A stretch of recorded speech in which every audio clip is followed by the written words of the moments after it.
Olá! Como o Espiritismo nos ajuda a entender o mundo de hoje? É isso que o nosso programa se propõe mostrar em conversa com estudiosos do Espiritismo. E o tema do nosso programa de hoje é Motivação para a Felicidade. Prepare-se, Entre Dois Mundos está começando agora.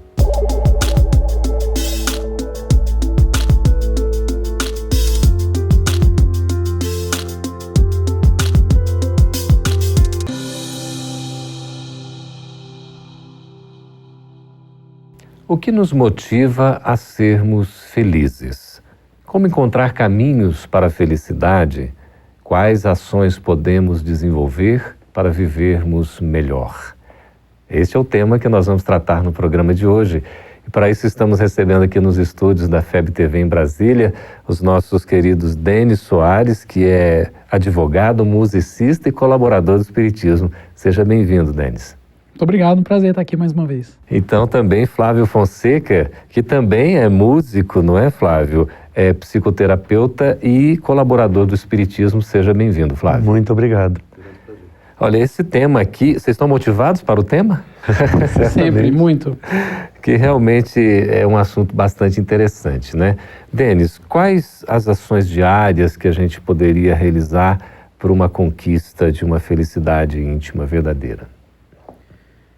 Bom, acredito que não tem uma receita, né, para isso. Se eu soubesse, talvez, dar uma resposta muito abrangente, eu estaria tentando espalhá-la de uma maneira muito efusiva.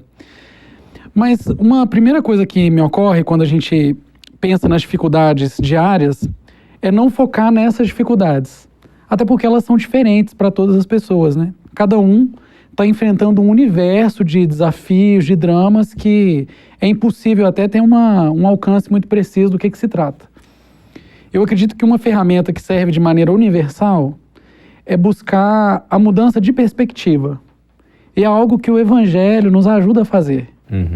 Para todas as questões, a gente tem alguma resposta no Evangelho, nos ensinamentos de Jesus. E Jesus é muito focado na nossa mudança de perspectiva, porque muitas pessoas o procuram com dificuldades diárias. Por exemplo, as pessoas que estavam lá com a dificuldade do pagamento dos impostos, ou com problemas de saúde, enfim, qualquer tipo de dificuldade. Aquilo ali é o fim do mundo. A pessoa está vivendo algo que para ela talvez seja o encerramento das atividades, aquela situação de dificuldade mesmo, né? Que você não vê saída. E apesar de Jesus ter dado muitos ensinamentos diferentes, uma coisa nunca falta. Ele tenta mostrar um outro ângulo, dizendo que o verdadeiro reino não é deste mundo. E quando ele traz à tona o fato de que há uma outra realidade e que o que nós estamos buscando aqui é meio para determinados objetivos muito maiores, a gente tende a pelo menos falar, nossa, então deixa eu repensar isso. Ô Flávio, eu estava aqui, à medida que o Denis estava conversando, me lembrando do Evangelho segundo o Espiritismo, onde tem aquele capítulo sobre a vida futura e fala do ponto de vista, não é? Exato. Como é que a gente encara a realidade, enfim, quais são as nossas perspectivas, até que ponto a gente é feliz ou infeliz diante das expectativas que a gente cria para a nossa própria vida? É que, na realidade, o que nos afeta não é o fato que ocorre, e sim a maneira como nós reagimos ao fato que ocorre. E quando a gente se coloca nesse ponto de vista que o Evangelho cita, de cima e do alto, vendo a vida com a sua importância, mas com a sua brevidade, percebendo que a nossa vida é eterna, a gente passa a reagir de maneira diferente, passa a atravessar as situações com outros parâmetros, com outros paradigmas. Talvez dê uma dimensão mais exata, inclusive. Com certeza, essa é a dimensão exata, a dimensão de que nós estamos aqui de passagem e a nossa vida é muito mais do que isso. O que vai permitir você recalcular o tamanho do seu problema. Não para dizer que ele não seja importante, ele é muito, mas ele é ainda algo dentro de um universo maior que nos ajuda a se situar. Perfeito. Nesse caso, traçar-se objetivos para a vida é uma maneira da gente tentar ser mais feliz? De uma forma prática, podemos dizer que sim, como existem outras recomendações práticas que ajudam a gente a se manter motivado, como atividade física, uma boa alimentação, etc. Mas o tema é muito mais abrangente, né? Porque a motivação é do espírito.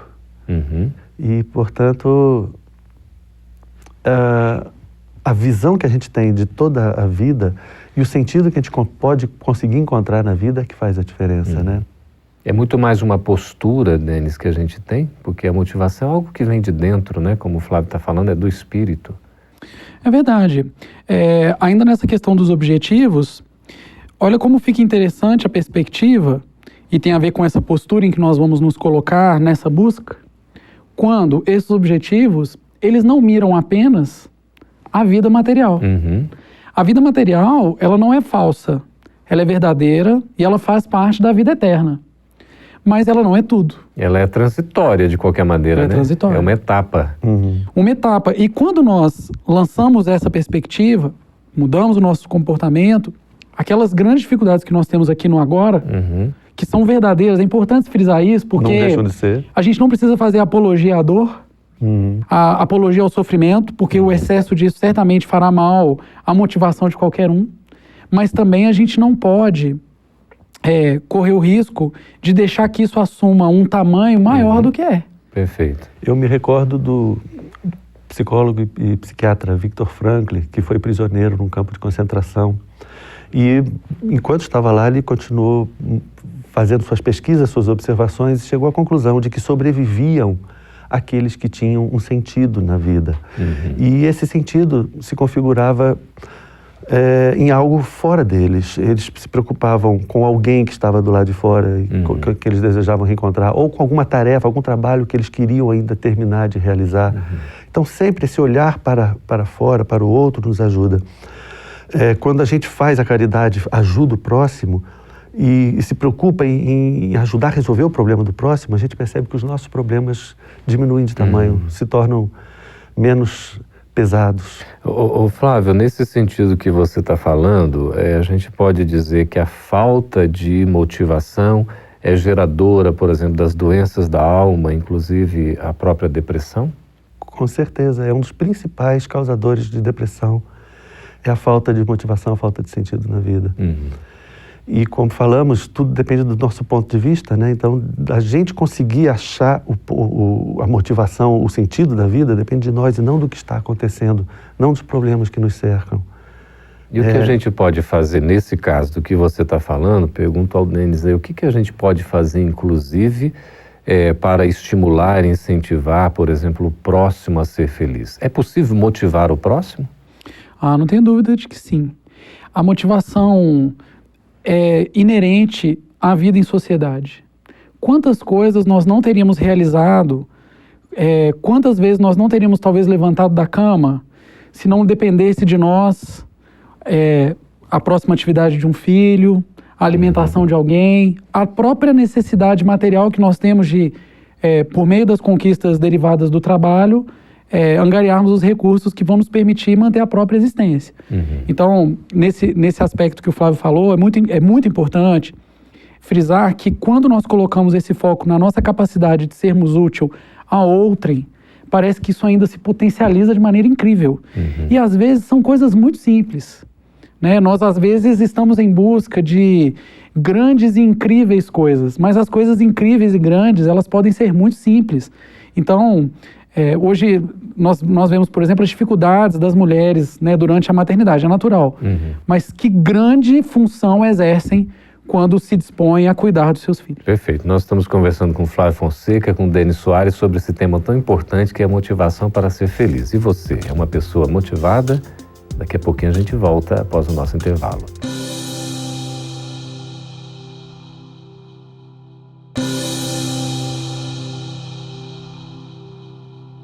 Estamos de volta com Entre Dois Mundos. Perguntamos antes do nosso intervalo sobre se você é uma pessoa motivada.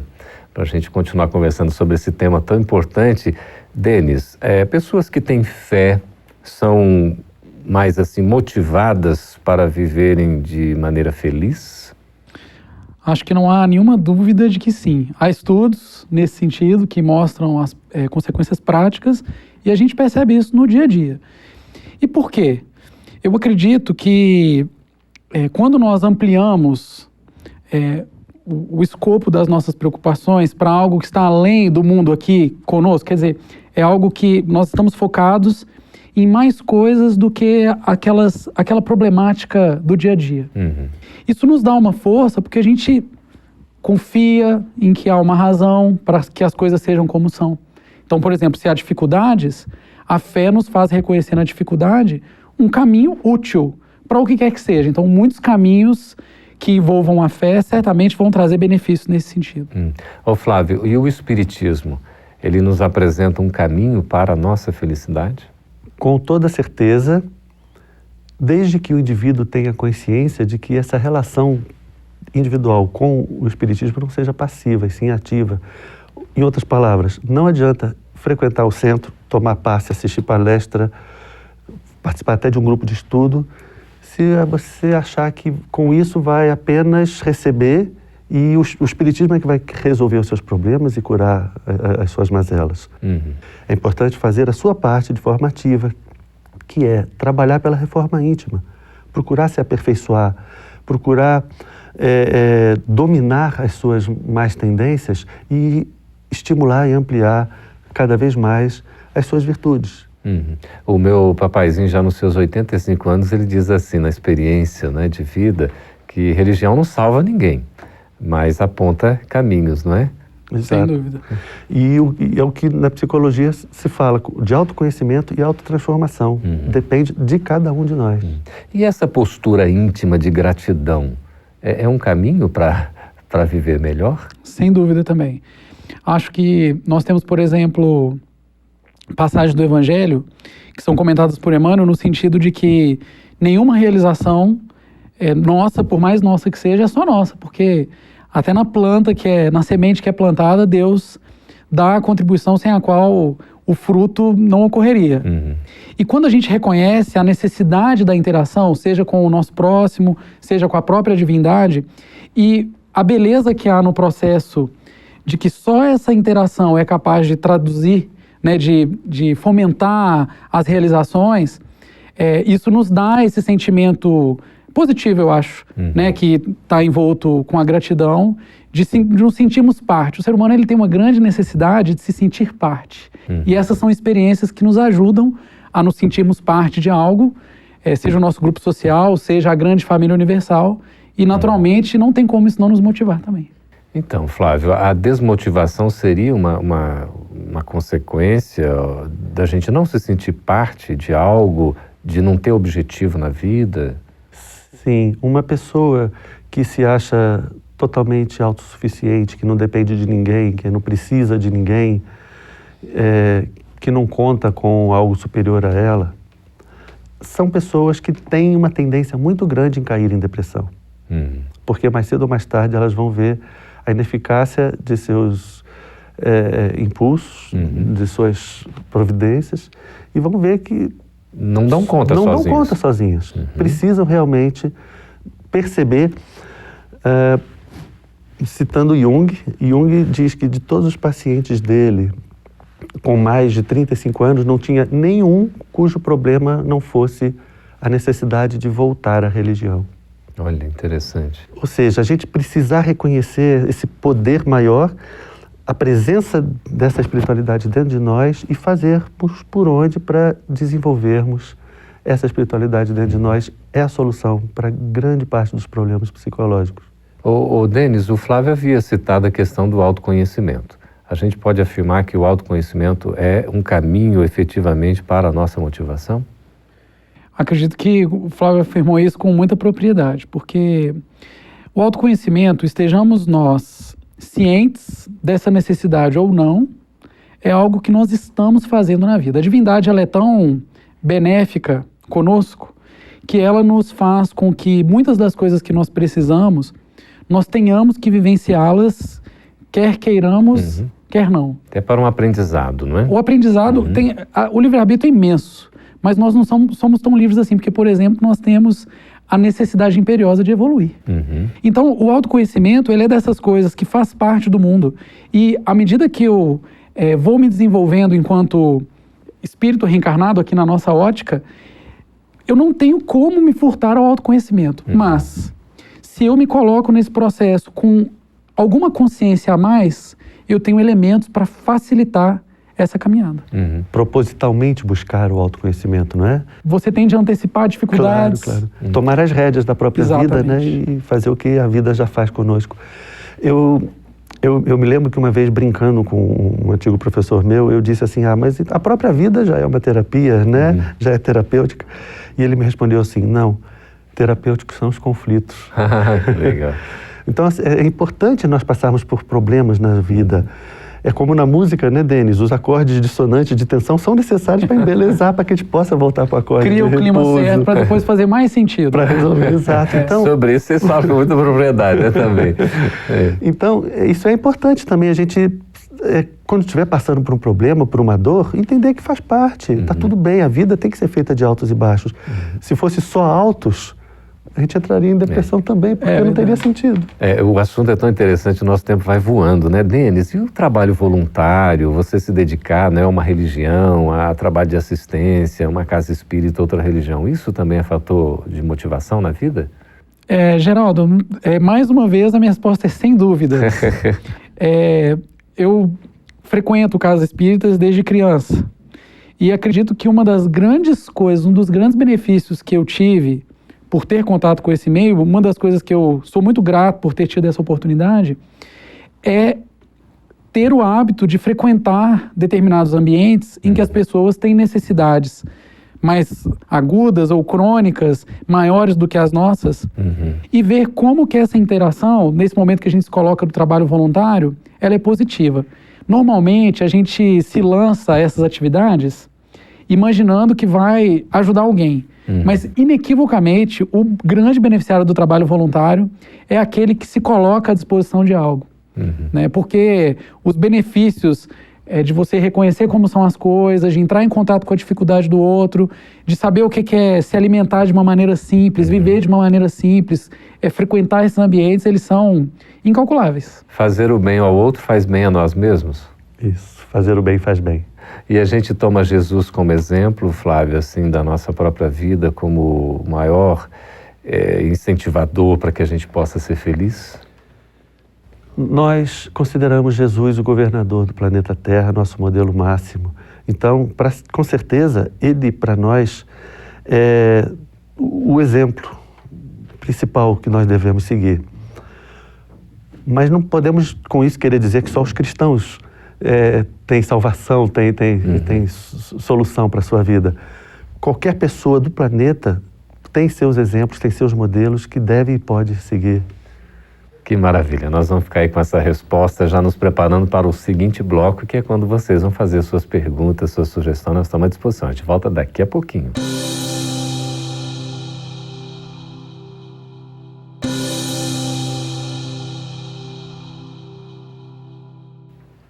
Estamos de volta com o programa Entre Dois Mundos, agora para responder as suas perguntas sobre esse assunto tão interessante que é motivação para ser feliz. Nós temos aqui Cláudia Barros, de São Paulo. Denis está perguntando o seguinte: os pais têm a responsabilidade de motivar os filhos para saberem viver melhor? Olha, o nosso Pai, que é Deus, nos motiva todos os dias com muitos elementos. Pode ser um dia ensolarado, ou para alguns um dia nublado, porque cada um vai encontrar motivação em alguma coisa diferente. A paternidade e a maternidade material aqui, acredito, em grande medida, servem como um exercício dessa capacidade de interar-se com o próximo na condição de fornecer muitas situações. Então, nenhum filho poderá dizer que nunca precisou de ninguém porque ele nasceu incapaz de se alimentar sozinho. Daí a gente já vê que é absolutamente imperioso que isso aconteça. Mas os pais também não devem se julgar donos dos filhos ou achar que a responsabilidade é toda deles, porque os filhos são espíritos imortais. Então, o papel existe. É como nós temos esse mesmo papel com todos que estão ao nosso redor, mas de maneira muito mais intensa com aqueles que eventualmente tenhamos por filhos, sem que por isso também tenhamos que nos arvorar em detentores da vida do outro ou achar que tudo é nossa responsabilidade. Com equilíbrio, essa motivação pode ser salutar. Eu gostaria de acrescentar rapidamente que, do ponto de vista do filho, se, apesar da responsabilidade que os pais têm, se por acaso não tivermos tido pais que tenham feito jus, nós devemos sempre compreendê-los, porque nós somos alunos de alunos, todos nós. Beleza, muito, muito importante essa visão, não é? Para não ficarmos com rancor, às vezes, né? Uma ideia equivocada. Maria Heloísa Flávia aqui, ó. Maria Heloísa de Alfenas, Minas Gerais, pergunta: desistir é não seguir os ensinamentos de Jesus? Ou não seguir os ensinamentos de Jesus é desistir, não é? Eu acho que as duas coisas estão ligadas. Se você se afasta dos ensinamentos de Jesus, é uma forma de você estar desistindo da sua própria felicidade. Porque você está desistindo de procurar seguir um caminho que vai te levar para o bem, que vai te levar para a realização, que vai te levar para o equilíbrio. É aquela questão que a gente tem, né, do reino que é facilitado porque nós estamos seguindo a mensagem, não é? Não é que as pedras vão sair do caminho, mas a gente vai ter mais força, não é? Exato. A Lúcia da Silva, do Rio de Janeiro, pergunta assim: devemos encarar nossos dias na Terra como uma nova chance, da qual nem sempre nos damos conta do quanto pode ser preciosa? Sem dúvida, essa visão ela é salutar, eu diria. Todo dia é uma chance nova. Às vezes a gente fica muito focado naqueles últimos dias que não foram como nós gostaríamos que fossem. Mas esse pensamento é o tipo de pensamento que externa a motivação. A gente não vai acertar em tudo. Nós vamos ter muitas coisas do que nos lamentarmos, vamos ter muitos sofrimentos. Importante lembrar que isso é inevitável. O planeta ainda é de expiações e provas. Então não tem como ficar livre. A gente tem que aprender, então, a lidar com isso. Perfeito. Como você acabou de dizer, não é a remoção das pedras do caminho. É saber como lidar com elas.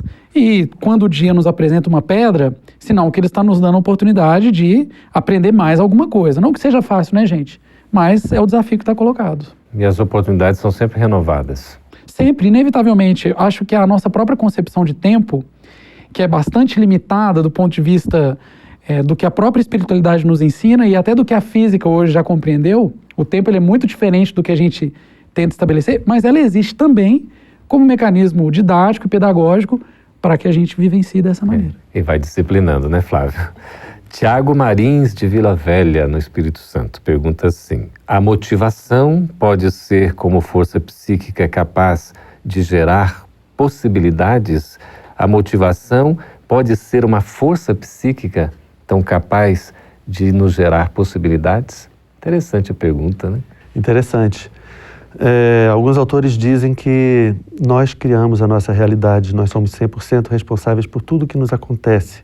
Podemos entender isso do ponto de vista da lei de causa e efeito, mas podemos entender de uma forma mais direta mesmo. Nós realmente criamos a nossa realidade porque com os pensamentos que nós temos, nós criamos e alimentamos as crenças que guardamos dentro de nós. Não crença no sentido religioso, mas nas convicções que nós temos.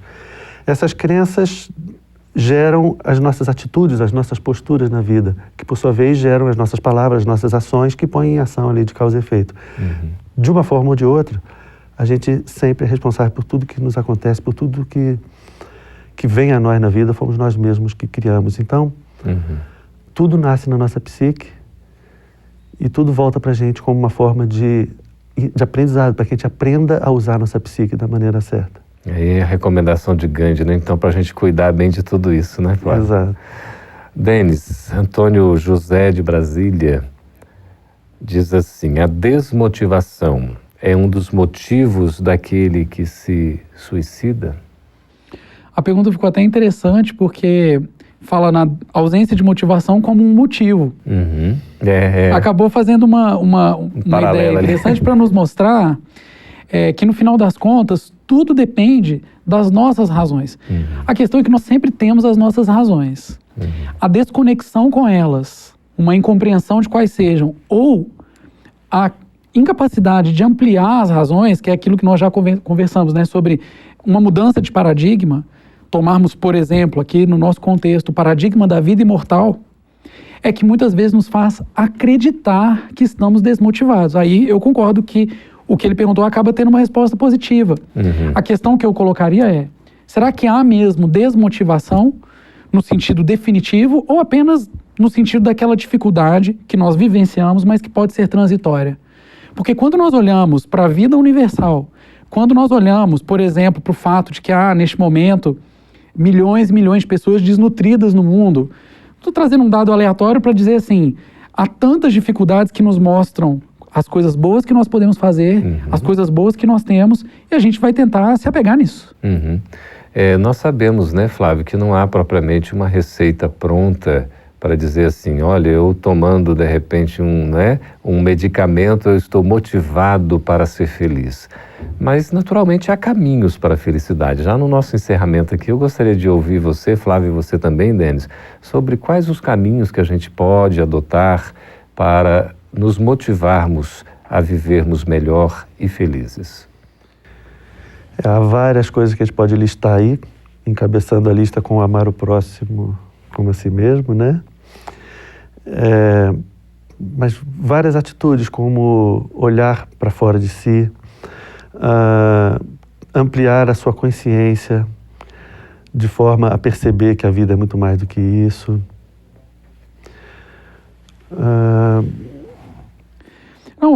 Nessa linha, Flávio, eu acho que é muito interessante aquele exercício que a gente meio que tocou nele em vários momentos, de nos enxergar dentro das realidades. Do ponto de vista do universo, nós poderíamos ser comparados ao nada. Tamanho nossa pequenez. Sim. Esse deve ser o tamanho dos nossos problemas. E do ponto de vista do amor de Deus, nós somos enormes e muito importantes, e também para aqueles que estão ao nosso redor, por mais que às vezes não nos pareça. Isso dá a medida da nossa motivação. Somos o sal da terra, a luz do mundo. Já estamos encerrando. Flávio, muito obrigado pela participação. Denis, também agradecemos aqui os esclarecimentos, viu? Agradecemos a sua participação também com as perguntas, as sugestões. Esteja à vontade para continuar conosco em próximos programas do Entre Dois Mundos. Será sempre uma satisfação.